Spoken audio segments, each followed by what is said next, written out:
الحمد لله رب العالمين حمدا كثيرا طيبا مباركا فيه كما يحب ربنا ويرضى وأشهد أن لا إله إلا الله وحده لا شريك له وأشهد أن محمدا عبده ورسوله صلى الله عليه وعلى آله وصحبه ومن تبعهم بإحسان إلى يوم الدين وسلم تسليما كثيرا أما بعد. معاشر المسلمين والmuslimat rahimani wa rahimakumullah. Kita masih dalam pembahasan masalah yang kelima dari bab tentang sunanul fitrah, sunnah-sunnah fitrah. Dan telah kita baca sebahagian dari sunnah-sunnah fitrah pada pertemuan yang lalu, yaitu yang pertama adalah al-istihdad, yaitu mencukur rambut-rambut yang tumbuh di sekitar kemaluan. Yang kedua adalah khitan, sunat. Dan yang ketiga adalah memendekkan kumis. Dan yang keempat sekarang, ya, kata penulis hafizahumullah, taqlimul adhafir. Taqlimul adhafir, memendekkan kuku. Taqlimul adhafir, kata beliau, wa huwa qassuha bihaitsu la tatruku hatta tatul. Taqlimul adhafir artinya adalah memendekkan kuku atau memotong kuku.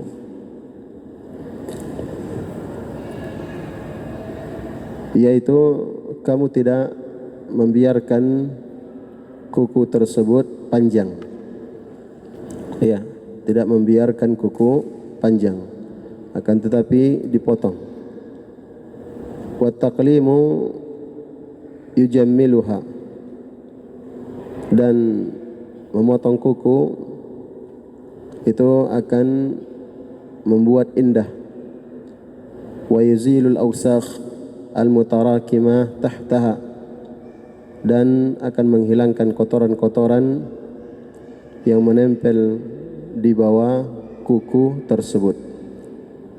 Wa qad khalafa hadhihi al-fitrata an-nabawiyyata ba'dul muslimin, dan sungguh fitrah nabawiyah ini telah diselisihi oleh sebahagian kaum muslimin.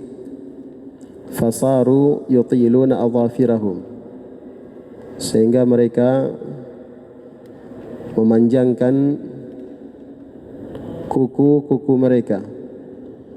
Au adhafira isba'in muayyanin min aidihim, atau memanjangkan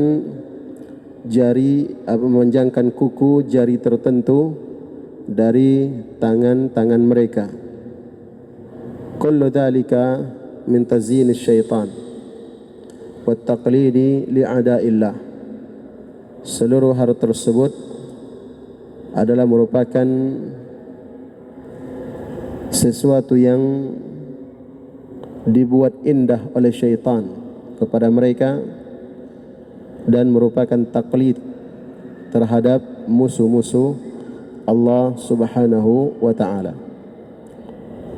Jemaah sekalian yang dimuliakan oleh Allah Subhanahu wa ta'ala, jadi ini sunnah fitrah atau sunanul fitrah yang keempat yang telah berlalu hadisnya bersama kita, yaitu memotong kuku. Ya, maka sebagaimana yang dijelaskan tadi oleh penulis hafizahumullah, bahwa kuku itu dipotong, tidak boleh dibiarkan panjang. Dan dengan memotong kuku itu akan membuat jari jemari menjadi indah, ya, dan bersih dari kotoran-kotoran. Nah, bersih dari kotoran-kotoran. Ya, akan tapi kata beliau, sangat disayangkan banyak dari kaum muslimin yang menyelisihi akan hal ini, di mana mereka memanjangkan kuku-kuku mereka. Ya, memanjangkan kuku mereka atau sebagian dari kuku jari jemari mereka dipanjangkan. Nah, maka ketika mereka melakukan hal ini, memanjangkan kuku, maka mereka telah menyelisihi ya tuntunan Nabi sallallahu alaihi wasallam yang menganjurkan kepada kita untuk memotong kuku. Ya, dan apa yang mereka lakukan tersebut itu adalah merupakan tazyinus syaitan, merupakan hal-hal yang dibuat indah oleh syaitan kepada mereka. Ya, yang dibuat indah oleh syaitan kepada mereka, ya, padahal itu adalah sesuatu yang menyelisihi syariat. Ya, dan demikianlah syaitan. Apakah syaitan dari kalangan jin maupun syaitan dari kalangan manusia, selalu mengkaburkan sesuatu yang jelas dari syariat Allah Subhanahu wa taala. Nah, diputar balik oleh syaitan sesuatu yang dilarang di dalam agama, maka dihias-hiasi oleh syaitan sehingga manusia pun melakukannya. Sebaliknya, sesuatu yang dianggap baik di dalam syariat dikaburkan oleh syaitan, dibuat seakan-akan itu tidak baik, sehingga manusia pun meninggalkannya. Maka ini adalah akibat daripada kejahilan, akibat karena mereka tidak mengetahui tuntunan syariat. Mereka tidak mau mempelajari agama Islam, sehingga yang baik ditampakkan buruk oleh syaitan, mereka ikuti juga. Ya, dan sebaiknya yang buruk ditampakkan baik oleh syaitan kepada mereka, maka mereka juga mengikutinya.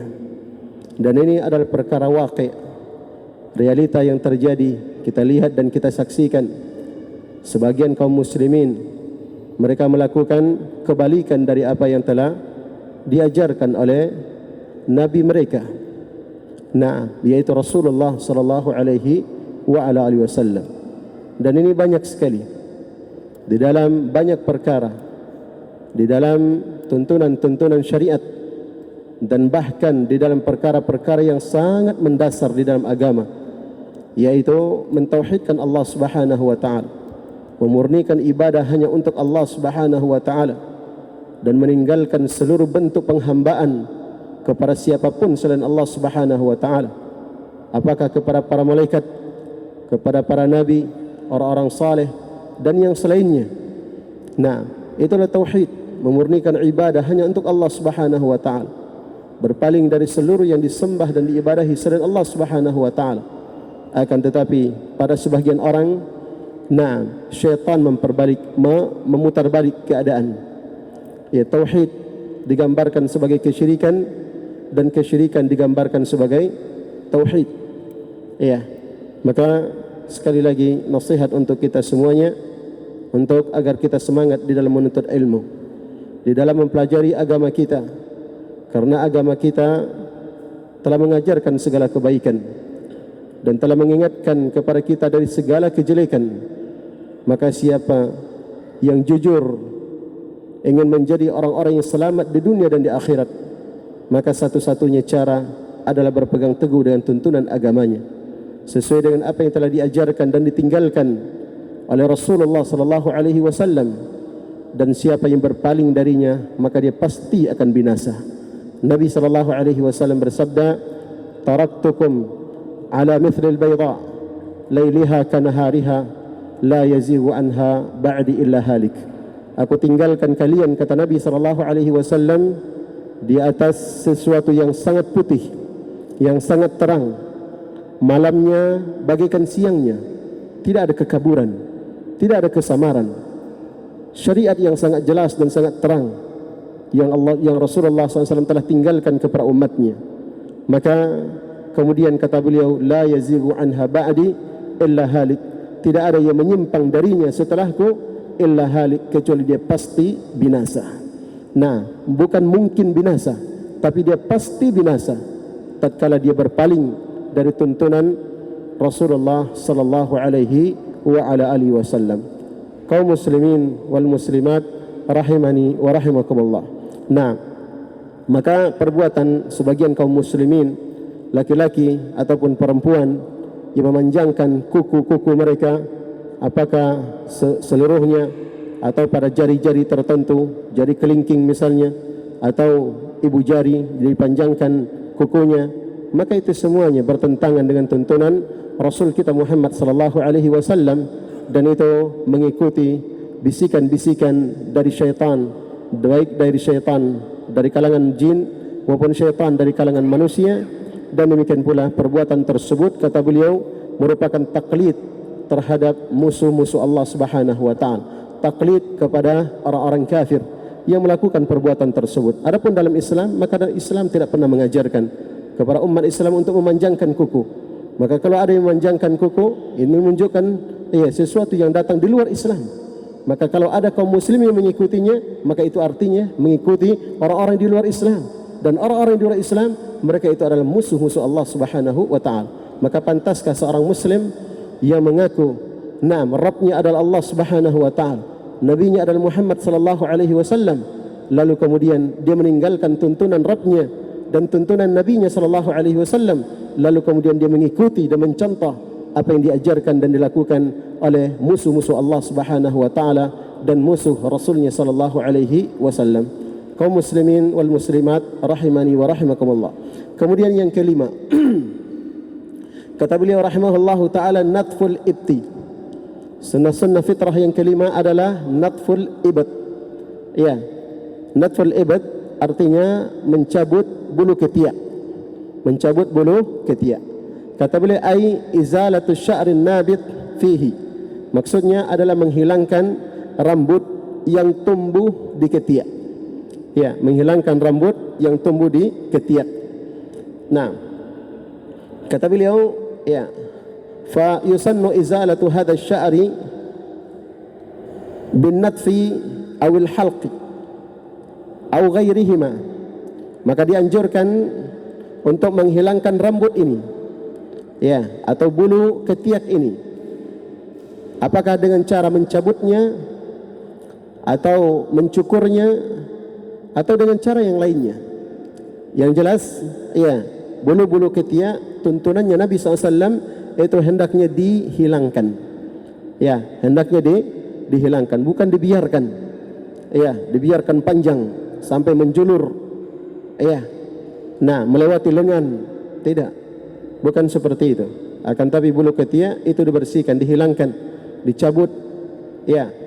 Kemudian kata beliau, lima fi izalatihi minan nadhafati wa qat'ir rawaihil karihati allati tatajamma'u ma'a wujudi hadha asy-sya'ri. Dan dengan menghilangkan bulu ketiak ini, di dalamnya terdapat nadhafah, kebersihan, wa qat'ir rawaihil kariha, dan juga untuk menghilangkan bau-bau yang tidak sedap, allati tatajamma'u ma'a wujudi hadha asy-sya'r, yang terkumpul dengan adanya bulu-bulu ketiak ini. Ya, ini bulu ketiak kalau tidak dicabut, ya, itu bertentangan dengan makna keindahan. Nah, ya, kira-kira indah tidak orang panjang bulu ketiaknya? Iya, tentunya tidak indah. Kalau ada mengatakan indah, berarti sudah rusak fitrahnya. Nah, karena fitrah yang ditetapkan dalam Islam, bulu ketiak itu dihilangkan, dibersihkan. Ya. Kemudian dengan keberadaan bulu ketiak ini, nah, itu akan menyebabkan bau-bau yang tidak enak. Apalagi di saat berkeringat. Nah, maka itu akan menyebabkan bau yang tidak sedap. Ya, maka oleh karena itu di dalam Islam dianjurkan untuk dihilangkan, apakah dengan mencabutnya atau dengan cara yang lainnya. Kata beliau, fahada huwa dinun al-hanif. Kata beliau, maka inilah agama kita yang lurus, itu agama Islam. Nah, amarana bihadhihi khisal, yang telah memerintahkan kita dengan sifat-sifat yang mulia ini.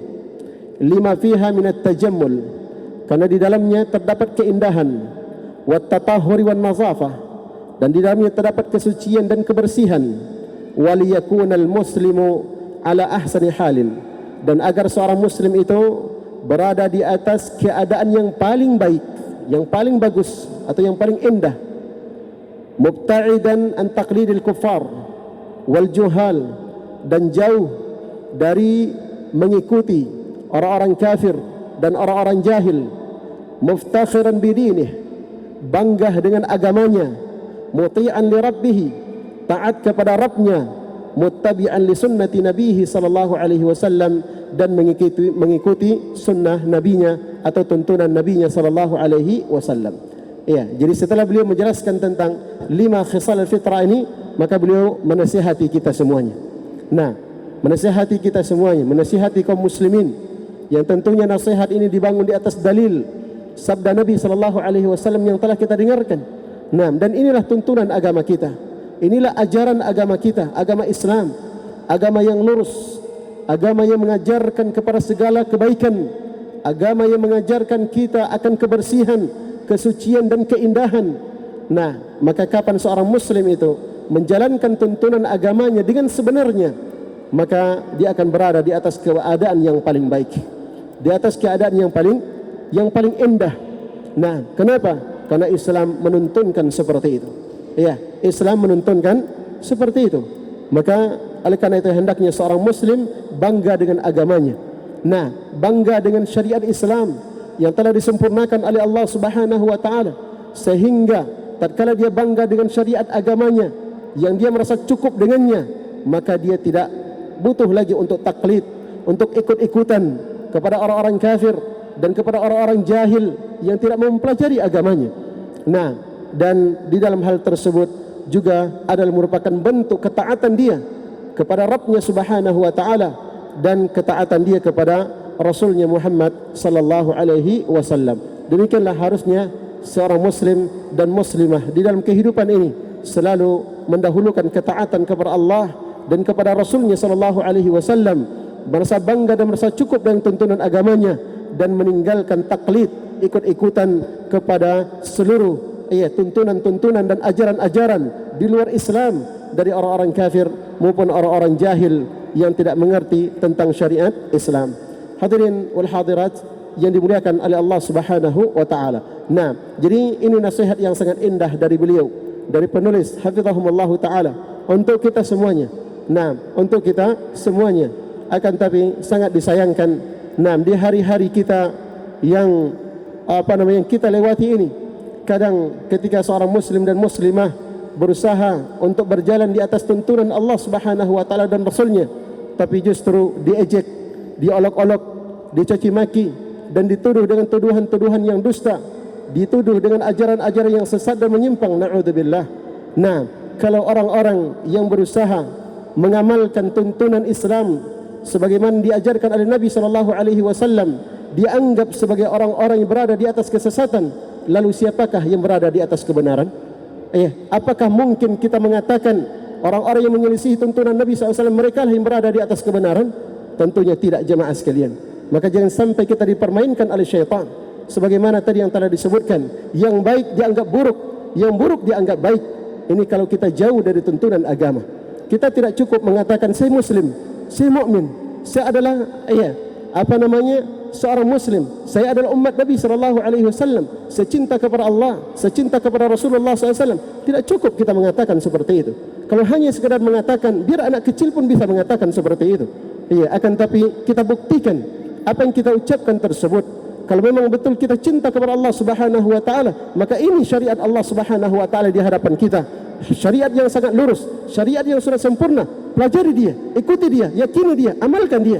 Apapun resikonya, tinggalkan segala sesuatu yang menyelisihinya. Ini baru kecintaan yang benar kepada Allah Subhanahu wa taala dan Rasulullah sallallahu alaihi wasallam.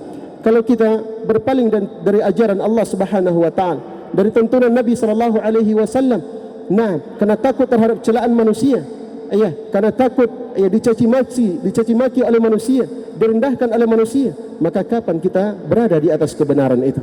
kapan kita berada di atas kebenaran itu?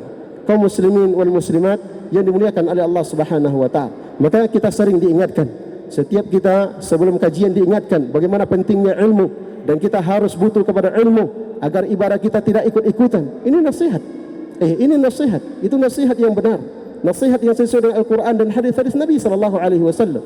Betapa banyak ayat-ayat Al-Quran dan hadis-hadis Nabi sallallahu alaihi wasallam yang mengingatkan kita tentang pentingnya ilmu, yang memerintahkan kita untuk menuntut ilmu. Nah, karena tidak akan mungkin kita bisa beribadah kepada Allah sesuai dengan apa yang diinginkan oleh Allah Subhanahu wa taala kalau kita tidak menuntut ilmu. Nah, karena dasar kita dalam menuntut ilmu adalah dasar kita dalam beribadah adalah ilmu. Nah, ilmu yang diambil dari Al-Quran dan dari hadis Nabi sallallahu alaihi wasallam. Nah, kalau kita berpaling dari majlis-majlis yang mengajarkan Al-Quran dan hadis Nabi SAW, maka kapan kita bisa berjalan di atas Islam yang sebenarnya?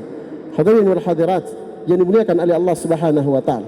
Nasihat untuk kita semuanya agar semangat dalam menuntut ilmu, istiqamah dalam menghadiri majlis ilmu, luruskan niat kita untuk menuntut ilmu, harapkan ridha Allah Subhanahu wa taala, dan jangan sekali-kali kita beramal hanya sekadar ikut-ikutan, atau mengandalkan perasaan, atau mengandalkan hawa nafsu. Akan tapi beramallah sesuai dengan tuntunan ilmu yang jelas di hadapan kita yang telah tertera di dalam Al-Quran dan hadis-hadis Rasulullah sallallahu alaihi wasallam yang tinggal kita meluangkan waktu untuk mempelajarinya. Semoga Allah Subhanahu wa taala memberikan taufik dan hidayah kepada kita untuk berjalan di atas tuntunan Rasul kita Muhammad sallallahu alaihi wasallam, dan semoga Allah mengokohkan kita untuk berada di atas tuntunan beliau sallallahu alaihi wa ala alihi wasallam. Hadirin wal hadirat rahimani wa rahimakumullah. Kemudian kata beliau selanjutnya, setelah menjelaskan 5 khisal fitrah yang telah dijelaskan di dalam hadis Abu Hurairah radhiyallahu taala anhu yang diriwayatkan oleh Imam Al-Bukhari dan Muslim, yang telah kita baca hadisnya pada pertemuan yang lalu dan sudah dijelaskan tadi satu persatu. Kemudian kata beliau selanjutnya, wa yudhafu ila hadzal khisalil khams, dan diikutkan pula kepada 5 sifat ini. 5 sifat ini yang sesuai dengan fitrah. Beberapa sifat yang lainnya, yaitu as-siwak, bersiwak. Bersiwak, dan setelah berlalu pembahasan khusus tentang siwak, yaitu membersihkan gigi, bersiwak. Dengan kayu siwak atau dengan alat-alat yang lainnya. Maka itu termasuk juga khisal, sifat-sifat yang mulia, termasuk juga dari sunnah-sunnah fitrah. Maka mari kita hidupkan tuntunan Rasul kita Muhammad sallallahu alaihi wasallam. Kemudian kata beliau wal istinsyaqul ma', demikian pula termasuk dari khisalul fitrah adalah istinsyaqul ma', istinsyaq, yaitu menghirup air. Menghirup air ke dalam hidung. Menghirup air ke dalam hidung, ini namanya istinsyaq. Dan ini berlaku ketika apa? Ketika kita ingin berwudu. Dan ini akan datang nanti pembahasan setelah ini, yaitu hukum-hukum seputar wudu. Hukum-hukum seputar wudu. Kemudian berikutnya adalah wal matmadah dan al matmadah. Matmadah adalah berkumur-kumur. Ini juga termasuk dari khisal fitrah, berkumur-kumur.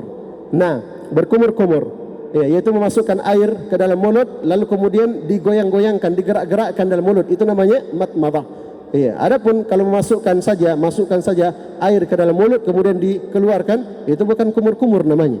Tapi kumur-kumur itu dimasukkan air ke mulut kemudian digerak-gerakkan dalam mulut, itu namanya matmadah. Kemudian wa ghasl barajim, dan mencuci al-barajim. Apa yang dimaksud dengan al-barajim? Kata beliau, wahiyal aqdu allati fi zuhuril asabi', yaitu lingkaran allati fi zuhuril asabi', yang berada di punggung asabi', punggung jari. Yaitu di samping-samping kuku. Itu namanya barajim. Itu namanya barajim.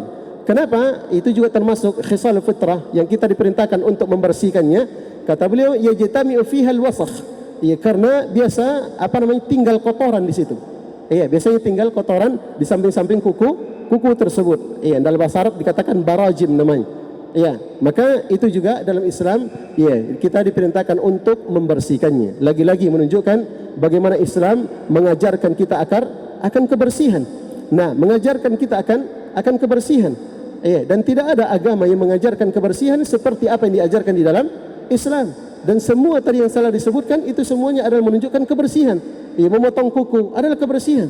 Nah, adapun orang yang memanjangkan kukunya, nah itu artinya orang yang menyelisihi kebersihan. Nah, menyelisihi kebersihan. Baik. Kemudian kata beliau wal istinja. Ya, dan demikian pula termasuk dari sunnah fitrah, ya, adalah al istinja. Ya, al istinja bersuci, cebok. Ya, setelah buang hajat. Nah, apakah dengan air atau yang semisal dengannya, nah, yang bisa membersihkan, ya, maka itu namanya istinja. Itu juga, ya, adalah khisal fitrah. Semuanya yang diperintahkan dan diajarkan di dalam al-Islam. Kemudian kata beliau li hadithi wa dzalika li hadits, dan hal itu berdasarkan hadis Aisyah radhiyallahu anha. Berdasarkan hadis Aisyah radhiyallahu anha qalat, ya, beliau radhiyallahu taala anha berkata. Nah, hadisnya ini diriwayatkan oleh Imam Muslim, hadis nomor 261.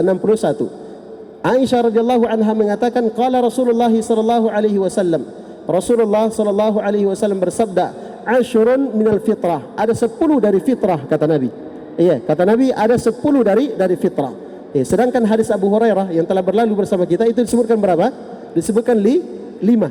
Nah, oleh karena itu kita ingatkan pada pertemuan yang lalu penyebutan 5 itu bukan membabil hasr, bukan, ya, membatasi. Nah, tapi dalam hadis disebutkan 5, ya, namun dalam hadis yang lain ada tambahan yang lain lagi. Ya. Nah, ini dia disebutkan dalam hadis Aisyah radhiyallahu anha. Kata Nabi SAW, asyrun minal fitrah. Ada 10 dari fitrah.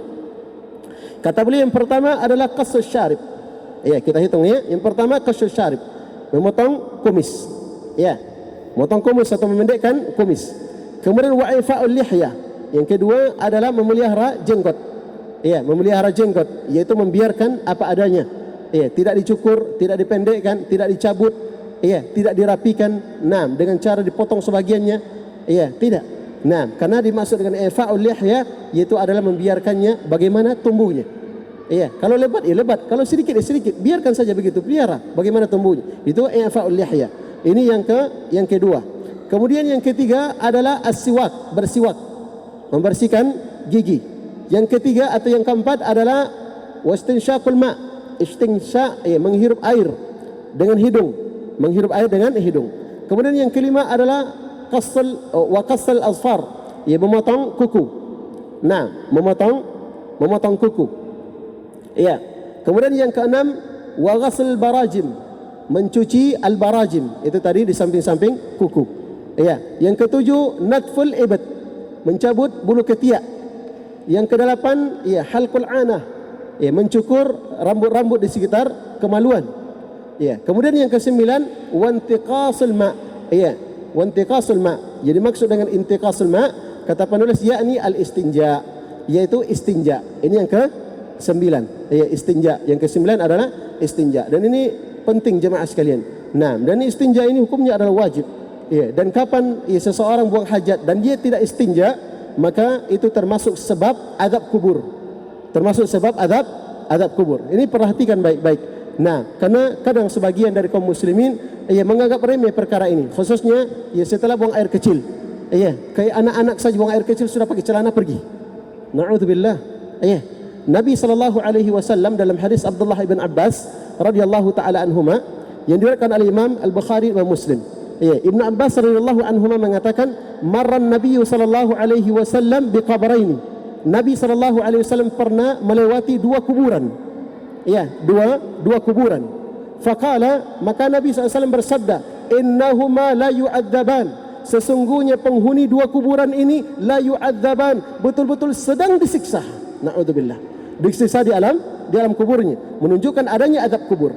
Wa ma yu'adzabani fi kabir, kata Nabi. Dan tidaklah mereka berdua disiksa karena perkara yang besar.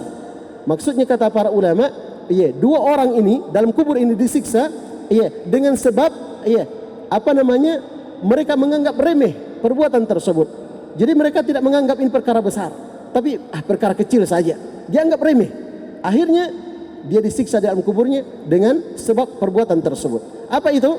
Kata Nabi sallallahu alaihi wasallam, amma ahaduhuma, adapun salah satu dari keduanya, fakana yamshi bin namimah.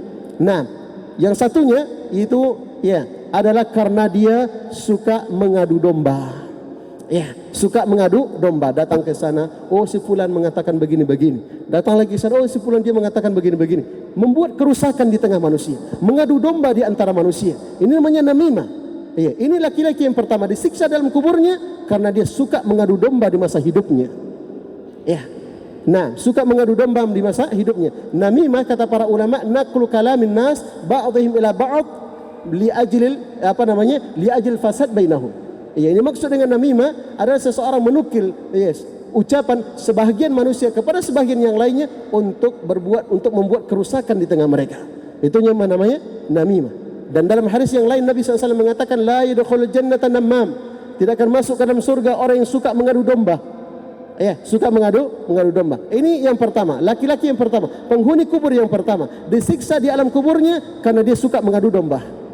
Kemudian yang kedua, wa ammal akhar fakana la yastatiru minal baul. Adapun yang kedua, dia disiksa dalam kubur karena dia tidak berbersih. La yastanzi minal baul. Dia tidak berbersih dari buang air kecil. Tidak cebok dia setelah buang air kecil sudah selesai. Pakai celana langsung pergi lagi. Nah, ini biasa kadang banyak terjadi para sopir-sopir mobil. Nah, mau buang air kecil sudah singgah dulu di pinggir jalan. Buka pintunya, halangi sedikit, sudah buang hajat, selesai pakai celana, berangkat lagi. Na'udzubillah. Nah, dan ternyata dengan sebab ini, dia disiksa di alam kuburnya. Maka jangan anggap remeh perkara ini, karena kencing itu adalah najis. Dan di antara hikmahnya disyariatkan khitan sebagaimana yang telah berlalu, itu adalah supaya membersihkan kita dari najis, dari bekas-bekas najis. Orang yang tidak sunat, coba setelah buang air kecil, walaupun misalnya dia bersihkan, masih ada tersisa di dalamnya. Tapi kalau kulit itu dibuang, nah maka kalau dibuang air kecil, dia bersihkan, maka akan bersih, tidak ada yang tersisa. Tidak ada yang tersisa. Lagi-lagi Islam mengajarkan kebersihan. Nah, mengajarkan kebersihan. Baik, jemaah sekalian ini dimuliakan oleh Allah Subhanahu wa taala. Jadi tidak berbersih dari buang air kecil ini termasuk sebab azab kubur. Termasuk sebab azab kubur. Jadi ini surah 9 tadi ya. Surah 9 dari sunnah-sunnah fitrah disebutkan dalam hadis Aisyah. Kemudian kata penulis qala Mus'ab ibn Umair. Berkata Mus'ab ibn Umair. Berkata Mus'ab ibn Syaibah. Berkata Mus'ab ibn Syaibah. Siapa beliau ini? Kata penulis ahadu ruwatil hadis. Salah seorang dari rawi-rawi yang meriwayatkan hadis ini. Nah, rawi itu adalah rijalnya sanad. Jadi maksudnya si A meriwayatkan dari si B meriwayatkan dari si C meriwayatkan dari si D, seterusnya sampai kepada Nabi. Maka orang-orang yang meriwayatkan ini itu namanya rawi. Jamaknya ruwah. Jamaknya adalah ruwah. Baik. Jadi Mus'ab ibn Syaibah ini adalah salah satu rawi yang meriwayatkan hadis ini.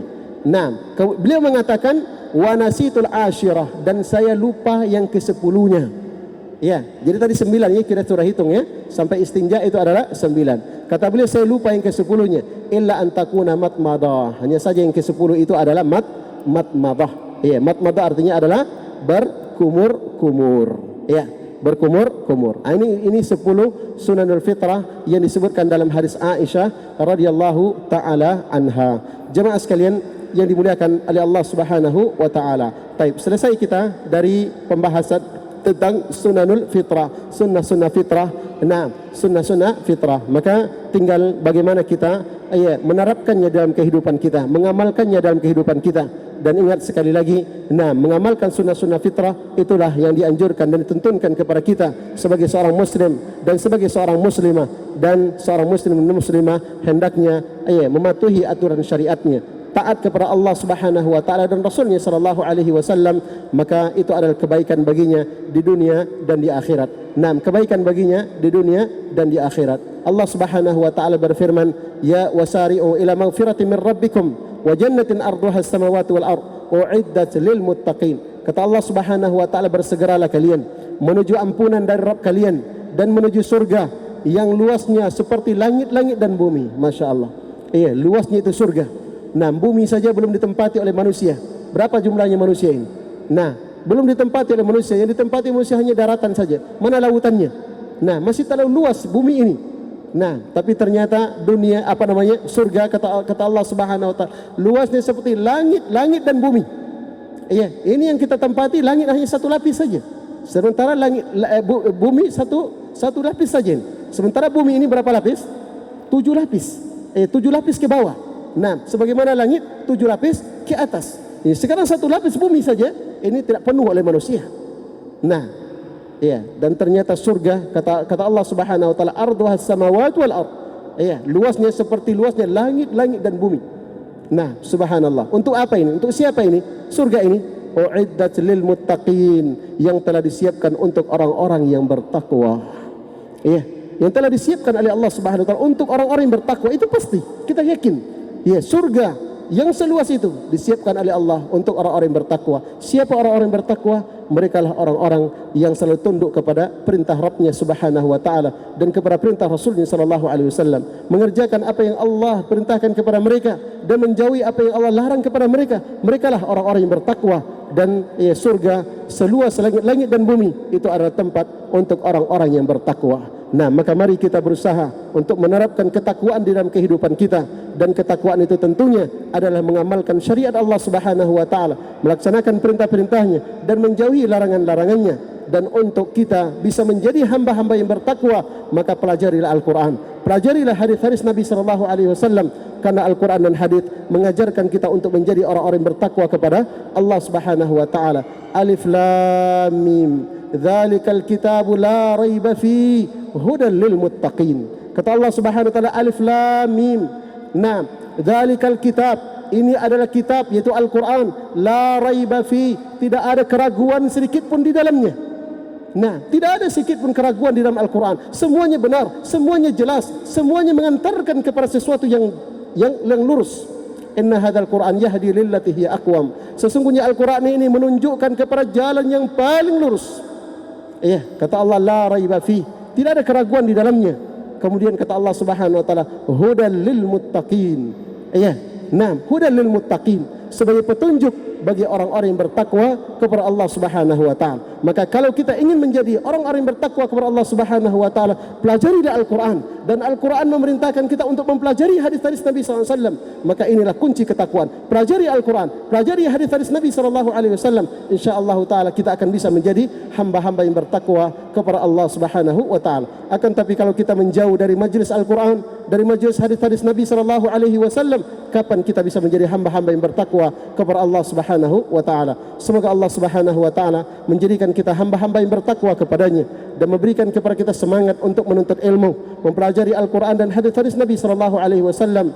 Dan semoga Allah menjadikan apa yang telah kita pelajari sebagai ilmu yang bermanfaat bagi kita, yang melahirkan amal yang saleh yang diterima di sisi Allah Subhanahu wa taala. Mungkin ini yang bisa kita bahas, mudah-mudahan bermanfaat. Dan insyaallah pada pekan yang lalu, pekan akan datang kita akan masuk hukum-hukum seputar